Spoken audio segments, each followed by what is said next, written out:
BlightyBoxing in association with Frank Warren and Queensbury Promotions here at the Everton Red Triangle with 11-0 featherweight Nick Ball. How are you, sir? I'm good, thanks. How are you? Very good.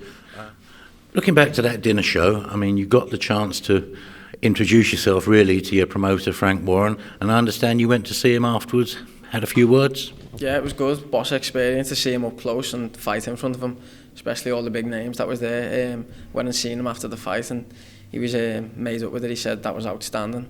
And Tyson Fury had something to say as well. He said, well, I was just there standing there. He went, was that you in the ring there? And I said, yeah. And he went, come here, grabbed my hand, got a picture with him. And he said, you should be proud of yourself. So I was made up with that. Great. Just looking across your career, I mean, looking at it seems to be like a fairly steady diet of journeymen, those sort of learning fights. But then there's one fight that sort of stands out right in the middle, where you fight Brian Phillips, who's 4-0 at the time, 2 unbeaten kids. It sort of stands out a mile, that fight, in amongst your record.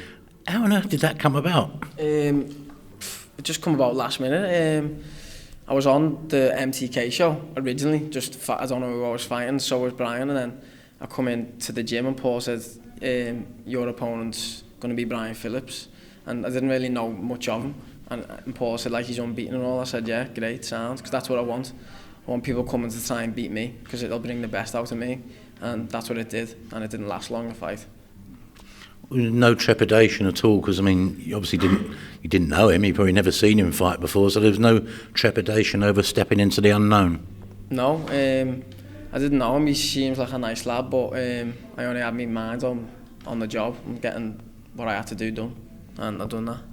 2 rounds. I asked this question of your teammate Brad, and I'll ask it to you.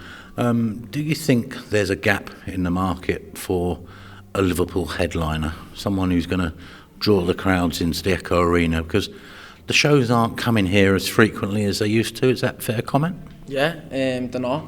And you've got to make that happen. That's up to the boxers to make it happen, to make people stand up and want to come.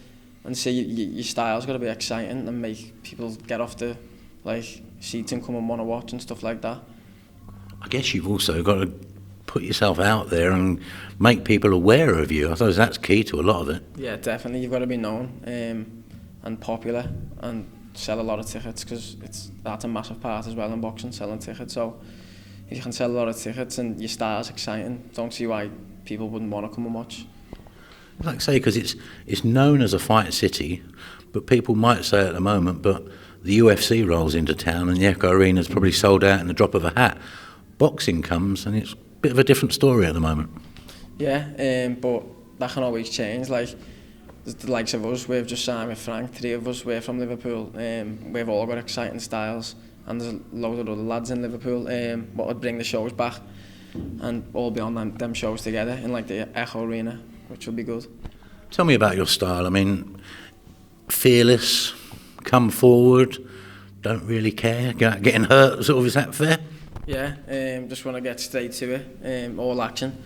But I can box as well if I have to, but being sharp and fast, strong, yeah, coming for you, so.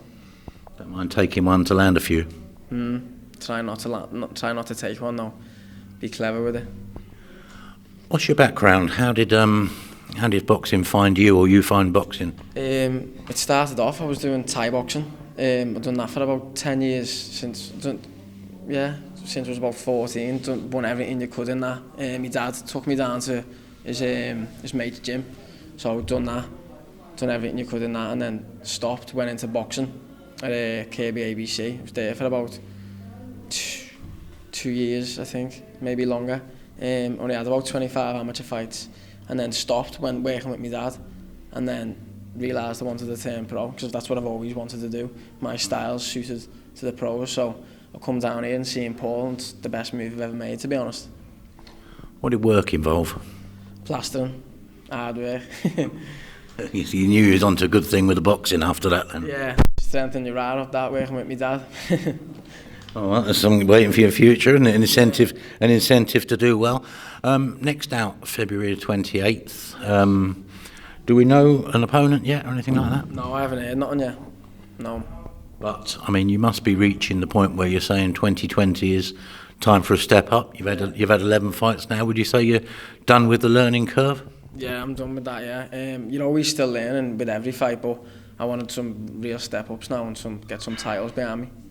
Is an area title an option, or would you like to sort of look at English and maybe even British for the end of the year? Any central area, English, British, anything. Get them all. No messing about.